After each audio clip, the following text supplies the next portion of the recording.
자, 23장 넘어갈게요. 자, 이제는 이 무리가 다 일어나서 예수를 누구에게로? 빌라도에게로. 이건 정치적인 총독이죠. 아까는 대제사장 서기관, 이거는 종교 집단이에요.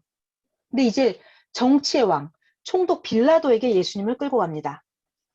2절 고발합니다. 누가? 대제사장 서기관. 그들이 총독한테 예수를 끌고 가서 고발하는 거예요. 고발. 고발장을 받더니 2절 아니 우리가 이 예수를 보니까 우리 백성을 미혹했대요.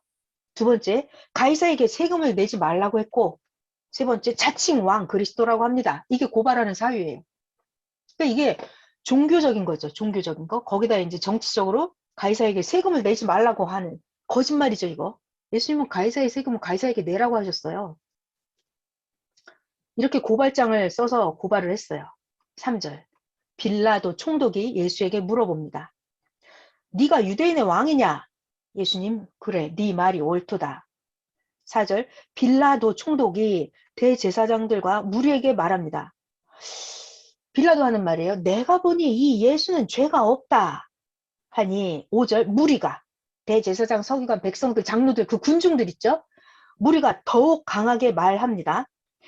예수는 온 유대에서 가르치고 갈릴리에서부터 시작해서 여기까지 와서 백성을 소동하게 하나이다. 그러니까 예수님을 고발하는 거예요. 백성을 소동했다고. 그러니까 잘 들어봐요. 총독은 로마에서 파견 나온 총독이거든요. 그러면 이 군중들이 소동이 일어나고 밀란이 일어나면은 총독은 좋아해요? 안 좋아해요? 안 좋아하죠. 총독이 나가서 이 유대 땅을 조용히 잘 다스리기를 로마 황제가 원할 거 아니에요. 그러니까 이 대제사장 서기관들이 자꾸 예수가 백성들을 소동케 했다고, 소요시키고 밀란이 일어나게 혼돈시켰다고 자꾸 빌라도에게 고소장을 내는 거예요. 자, 6절에 보니까 빌라도가 잘 들어보고 예수가 갈릴리 사람이냐? 이렇게 물어보는 거예요. 왜냐하면 빌라도도 자기가 판결 내리기 어려우니까 갈릴리 사람인지 물어보고 7절 아 그러면 예수가 갈릴리 사람이면 헤롯 왕의 관할이라는 거예요. 그래서 이 예수를 7절이에요. 헤롯 왕에게 보내니 그때 헤롯이 예루살렘에 있었더라.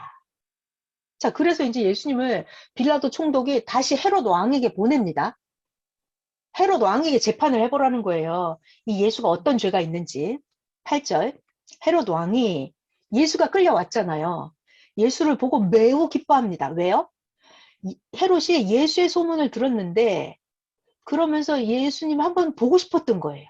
오래전부터. 왜냐하면 예수가 혹시 어떤 기적이나 이적을 행할까? 그걸 한번 보고 싶었던 거예요. 이거를 바랐던 연고로라. 그러니까 헤롯 왕은 예수가 이렇게 끌려오니까 오히려 반갑고 기뻤던 거예요. 예수를 한번 보고 싶었거든요. 자, 9절. 헤롯 왕이 여러 가지 물로 예수에게 물어봅니다. 그런데 예수님이 아무 말도 대답하지 아니하시니 10절. 대제사장들과 서기관들이 서서 힘써 고발합니다. 11. 헤롯 왕이 그 군인들과 함께 예수를 어떻게 해요? 업신여기고 희롱하고 빛날 옷을 입혀서 빌라도에게 다시 돌려보내요. 그러니까 헤롯 왕도 예수한테서 죄를 찾지 못했던 거예요. 여러 가지로 물어봤는데 뭐 별거리가 안 나오는 거예요. 그러니까 다시 총독에게 돌려보낸 거예요. 12절 헤롯 왕과 총독 빌라도가 전에는 원수였으나 당일에는 서로 친구가 되니라. 이거 너무 대단하지 않아요? 사탄들도 합세를 합니다. 사탄들이. 헤롯과 빌라도가 예수님을 죽이는 거에는 힘을 합쳤던 거예요.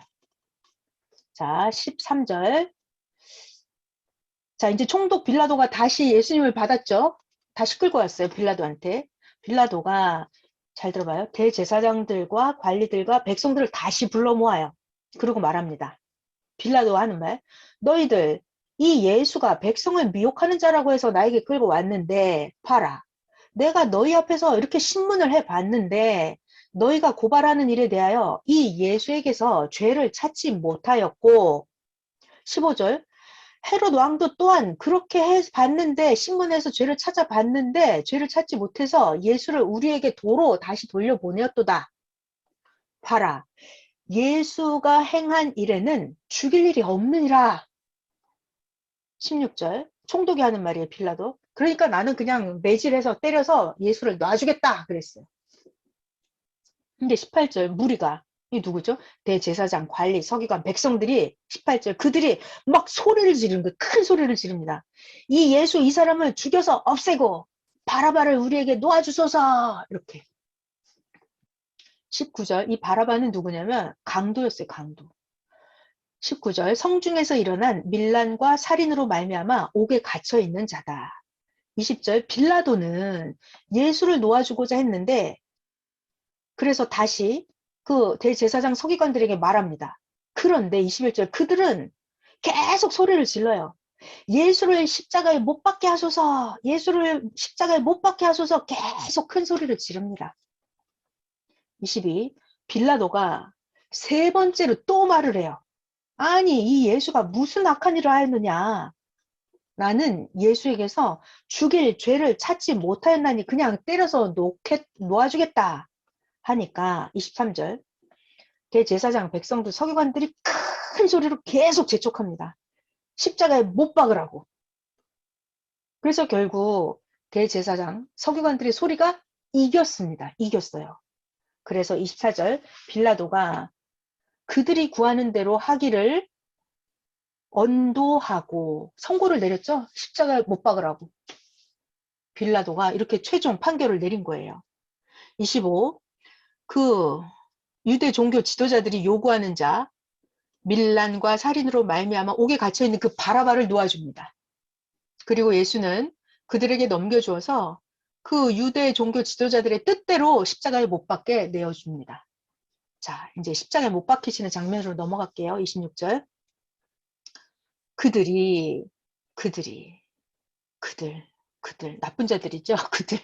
그들이 예수를 끌고 갈 때 시몬이라는 구레네 사람이 시골에서 오는 것을 붙들어서 그 시몬이라는 구레네 그 사람에게 예수님 십자가를 지워서 예수를 따르게 하였더라.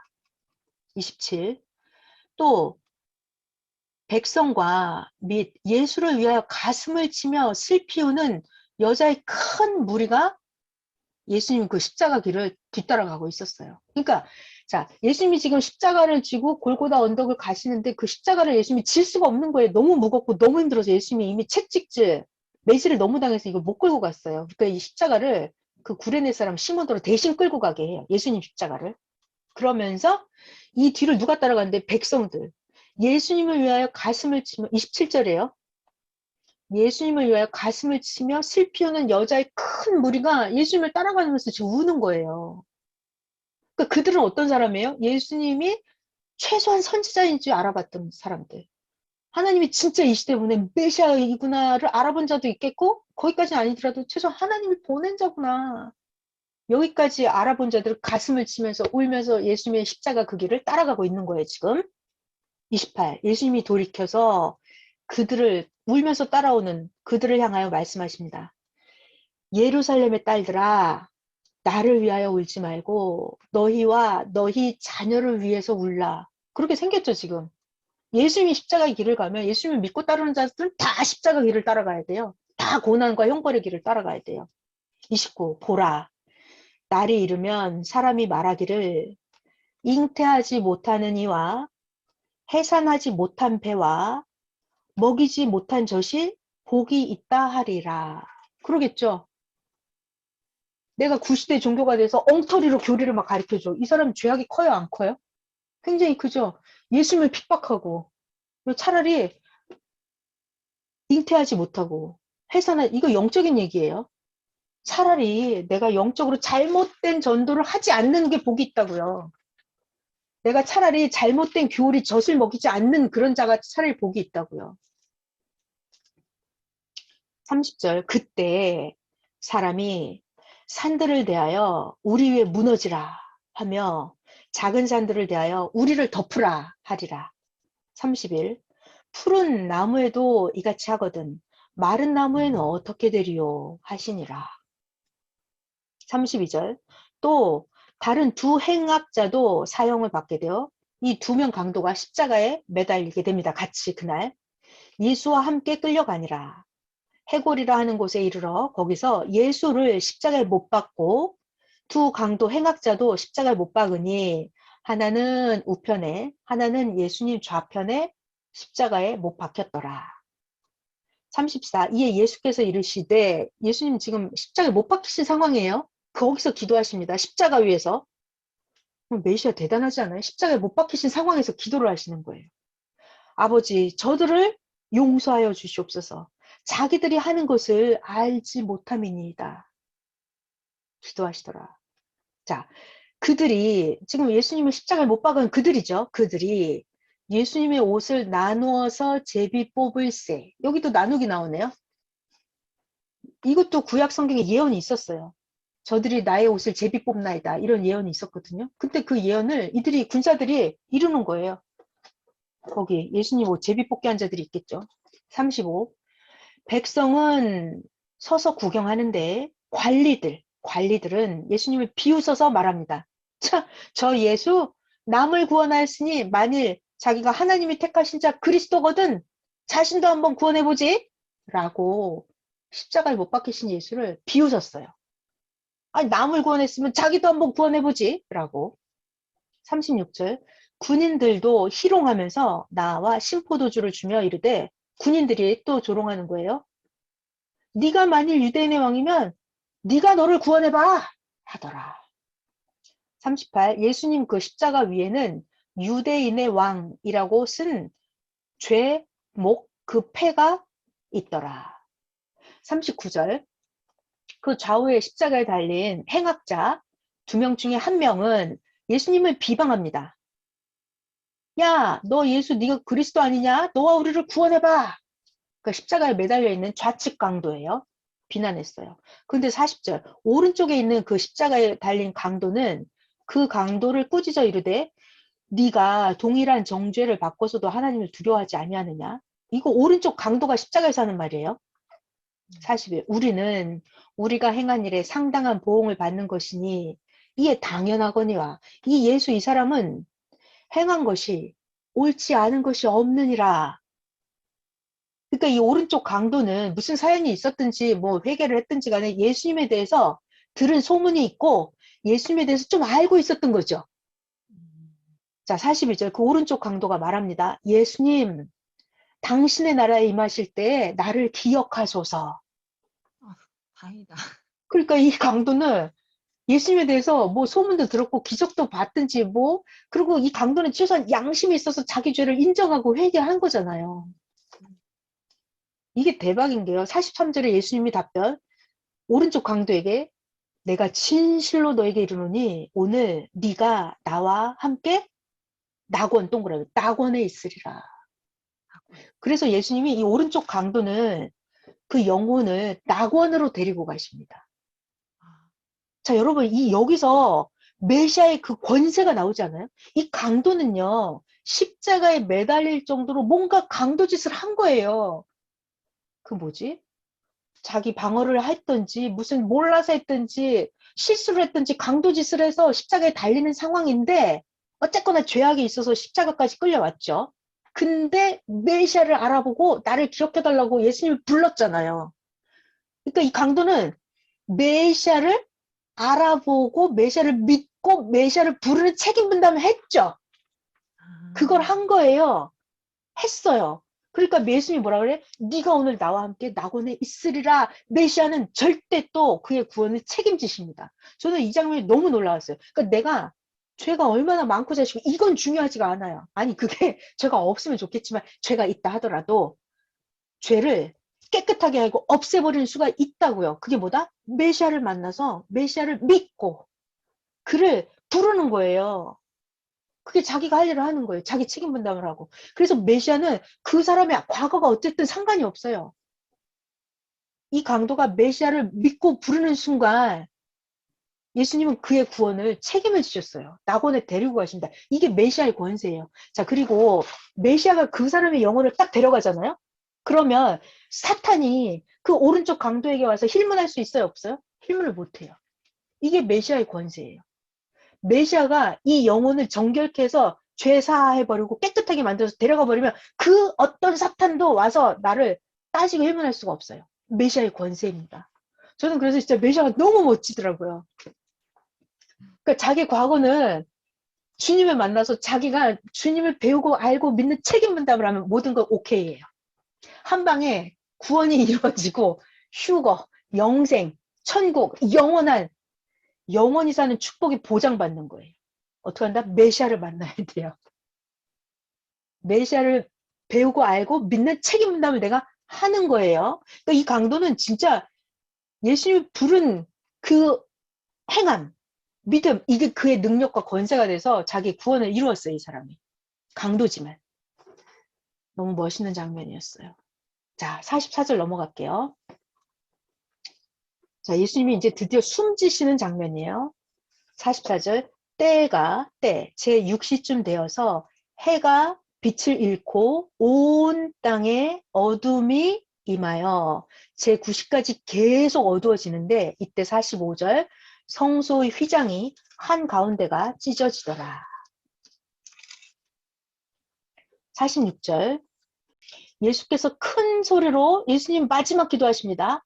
어떤 기도? 십자가 위에서 지금 숨지시기 직전에 하시는 기도예요. 하나님 아버지시여 내 영혼을 아버지 손에 부탁하나이다. 예수님도 자, 여러분 여기서 잘 봐야 돼요. 육신이 돌아가시는 거죠? 십자가 육신은 돌아가시고 예수님이 육신을 하나님께 기도했어요. 예수님이 영혼을 하나님께 기도했어요. 영혼. 메시아도 영혼은 하나님께 기도합니다. 자신의 영혼을 하나님께 뭐라고? 내 영혼을 하나님 아버지 손에 부탁하나이다. 그러니까 여러분 여기서 정확히 보셔야 돼요. 머리가 좋은 사람은 쪼개기를 잘합니다. 쪼갠다. 육신은 십자가에 정확하게 돌아가셨어요. 예수님의 영혼은 하나님이 책임지셨고요. 자, 그래서 이 말씀을 하신 후에 숨지시니라 그랬죠. 숨지셨다고. 육신은 생명이 이제 끝난 거예요. 메시아라 하더라도 육신을 가진 사람이기 때문에 육신의 끝, 숨지는 순간이 온다 안 온다? 온다. 예수님이 십자가 위에서 이렇게 아주 최악 고통스럽게 숨을 거두셨습니다. 그리고 예수님의 영혼은 이제 승천하시는 거죠. 47절, 그 예수님이 십자가에 돌아가시는 그런 상황, 47절 백부장이 100명을 다스리는 대장이다 그랬죠. 백부장이 그 된 일을 보고 예수님이 십자가에 돌아가시는 그 상황을 보고 하나님께 영광을 돌려 이르되 이 백부장이 뭐라고 고백을 해요? 아, 이 사람 예수는 정말 의인이었어 라고 고백을 하는 거예요. 이 백부장도 대단한 사람이죠. 그 로마 사람인데 이방 사람인데도 불구하고 예수님에 대해서 영적인 눈을 뜨고 알아봤던 거예요. 아, 예수는 정말 의인이었어. 이렇게. 자, 48. 이 예수님의 십자가 돌아가시는 장면을 구경하려고 모여있던 그 무리들도 예수님이 십자가에 돌아가시는 그 장면을 보고 어떻게 했다? 다 가슴을 치며 돌아가고 예수를 아는 자들과 예수를 아는 자라 그랬죠? 아는 자들과 갈릴리로부터 따라온 여자들도 다 멀리 서서 예수님이 십자가에 돌아가시는 이 장면을 보더라. 그러니까 예수님이 돌아가시는 그 장면을 보면서 가슴을 치면서 통곡을 하는 자들도 있었고요. 비방하고 조롱하면서 야유하는 자들도 있었고요. 두 가지로 갈라집니다. 책임 분담에 의해서 각자의 운명은 달라지는 거예요. 상대의 정. 자, 그 다음 말씀 제목은 이 요셉은 부자예요. 아리마대, 동네 이름이 아리마대 출신이죠. 아리마대 요셉이 예수의 시체를 무덤에 넣어두는 장면. 자, 50절부터 볼게요. 공회 의원이었어요. 이 사람 요셉. 선하고 의로운 요셉이라 하는 사람이 있으니 50일 그들의 결의와 행사에 찬성하지 아니한 자입니다. 그러니까 아까 공회에 대제사장 서기관들이 모여서 예수님을 막 힐문했잖아요. 예수님을 십자가에 내주자고 하고 거기에 참여하지 않았던 공회 의원 아리마대 요셉이에요. 그러니까 이 요셉은 부자이면서 자기 종교적인 위치도 있고 경제적인 위치도 있는 이런 사람인 거예요. 그러니까 그 시대에 굉장히 유력한 인물 중에 예수님을 믿었던 자도 있었던 거예요. 자, 50일 그들의 공회 의원들의 결의와 행사에 찬성하지 아니한 자 요셉이죠. 그는 유대인의 동네 아리마대 사람이요 하나님의 나라를 기다리는 자라. 52 그 요셉이 빌라도에게 가서 예수의 시체를 달라고 했습니다. 53. 예수님의 시체를 내려서 세마포로 싸고 아직 사람을 장사한 일이 없는 바위에 판 무덤에 예수님의 시체를 넣어두니 이날은 준비일이요 안식일이 거의 되었더라. 갈릴리에서 예수와 함께 온 여자들이 뒤를 따라 그 예수님의 무덤과 예수님의 시체를 어떻게 두었는지를 잘 보고 돌아가서 향품과 향유를 준비하니라. 자, 여기까지 하죠. 이렇게 예수님은 십자가에서 돌아가셨습니다. 그러니까 하나님은 메시아를 땅에 보내주셨죠. 근데 메시아를 보내는 이 과정이 구약에 이미 예언이 되어 있었어요. 고난의 주로 맞이할지 영광의 주로 맞이할지 예언이 되어 있었는데 예수님 당세를 우리가 지금까지 쭉 봤고 예수님 십자가에 돌아가시는 장면까지 여러분 함께 다 봤잖아요. 예수님이 땅에 나타나서부터 30살에 복음을 전하기 시작할 때부터 땅에 있는 인생들은 제각각 자기의 의값대로 예수님을 대했어요. 자기가 마음이 선하고 의로운 사람은 예수님을 의롭고 선하게 착하게 예수님을 영광의 주로 모셨고요. 자기 마음이 악하고 자기가 악을 쌓았던 그들은 서기관들, 형식적으로 신앙생활을 했고 과부의 가산을 삼켰던 그들은 자기 악함으로 예수님을 악하게 대했어요. 너무 신기해요. 그래서 하나님은 절대 메시아를 보내서 최상의 구원을 이루어 주려고 하셨죠. 근데 인생들이 제각각 책임 분담하는 게 다 달랐어요. 자기 책임 분담 행하는 대로 자기의 상대 예정을 다 이룬 거예요. 너무 신기하지 않아요?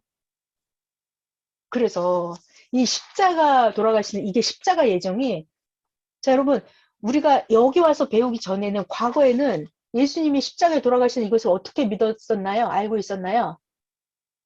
이건 절대 예정이다. 하나님이 절대 하나님의 아들을 이 땅에 보내서 십자가에 돌아가시게 하기 위해서 예수님을 보내셨다. 이렇게 믿었었어요, 우리가. 십자가를 좋게 봤죠. 그죠? 그래서 십자가 목걸이, 귀걸이 뭐 그죠? 십자가 저것 때문에 우리가 구원받는 줄 알았잖아요.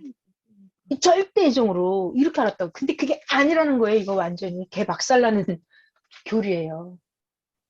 성경을 자세히 보니까 예수님 어때요? 끝까지 뭐라 그래요? 할 수만 있다면 하나님 이 잔을 나에게서 옮겨달라고. 그리고 예수님 또 뭐라 그래요? 가룟 유다에게 인자를 파는 그 자에게는 화가 있을 거라고. 그러니까 예수님은 십자가에 돌아가신 게 절대 예정이 아니었던 거예요. 땅에 있는 인생들이 예수님을 알아보고 믿느냐 안 믿느냐에 따라서 예수님 십자가에 안 돌아가실 수도 있었어요. 그때 당시 헤롯 왕이나 총독 빌라도나 서기관들이나 제사장들이나 이런 사람들이 예수님을 믿었더라면 와서 예수님께 배웠더라면 그 지도자들이 종교 지도자, 정치 지도자들이 예수님을 배우고 알았더라면 믿었더라면 그들이 정치 종교 지도자들이 책임 분담을 했더라면 예수님은 영원한 권세를 가지고 만왕의 왕으로 영광의 주로만 이 땅에 오실 수가 있었어요. 그러면 십자가를 지지 않을 수도 있었던 거예요. 자, 그래서 선생님이 이런 말씀 하시더라고요. 하나님은 혼자 하는 거는 100%래요. 근데 인간하고 같이 하는 거는 항상 문제가 생긴대요. 하나님이 인간하고 같이 하는 거는. 그러니까 하나님도 인간에게 두 가지 예정을 해놓으신다는 거예요. 인간이 할 수도 있고 안 할 수도 있으니까. 근데 이게 너무나 공의롭지 않아요, 하나님이? 완벽하신 하나님. 얘가 하면 잘해주고 얘가 안 하면 못해주고 어쩔 수 없는 거예요. 그래서 하나님은 인간에게는 두 가지로 예정을 해놓으신다는 거. 그래서 오늘은 예수님이 십자가에 돌아가시는 장면까지 봤어요. 자, 우리가 각자 정말 잘 배우고 잘 알아야겠죠. 자, 그리고요, 여러분, 성경 속에서, 자, 봐봐요. 예수님은 항상 자신의 미래에 벌어질 일에 대해서 아셨어요? 몰랐어요? 알았어요. 알았어요. 어떻게 알았냐면, 성경의 구약에 다 예언이 되어 있어요. 아, 사람들이 이렇게 하면 내가 고난의 길을 가겠구나. 성경을 보니까 구약에 이렇게 하면 나를 알아보면 내가 영광으로 가겠구나. 예수님이 그걸 다 아신다니까요. 자, 그래서 여러분 성경을 알잖아요. 자, 잘 들어요. 중요한 얘기 할게요. 성경을 배우잖아요. 그러면 성경을 배우면 현상이 보이면서 현상이 보이면서 나의 미래가 보인다고요. 성경을 알잖아요. 그러면 시대도 보여요. 시대. 나 개인뿐만이 아니라 민족과 세계사의 운명 시대도 보여요. 시대. 성경을 알면. 그러니까 선생님 그러시더라고요. 무슨 뭐 예언을 하려고 그렇게 애쓸 필요가 없대요. 그냥 말씀을 배우면 미래를 다 안다는 거예요. 나의 운명, 나에 대해서도 알고. 왜? 봐봐요. 내가 이렇게 하면 이렇게 된다라는 게 성경에 나와 있어요. 내가 이렇게 안 하면 이렇게 된다라는 게 성경에 나와 있다니까요. 성경을 배우면 눈이 떠져요. 미래에 대해서. 예언이 된다고요. 그러니까 예수님은 그래서 성경 박사였기 때문에 그 시대를 미래를 쫙 내다보고 있었어요. 베드로의 미래도 베드로가 부인할 것까지 예수님 다 내다보시잖아요. 그리고 베드로가 돌아올 것도 아시고 베드로야 네가 돌이킨 후에는 너의 형제들을 굳건하게 해라 라고까지 말씀하시잖아요.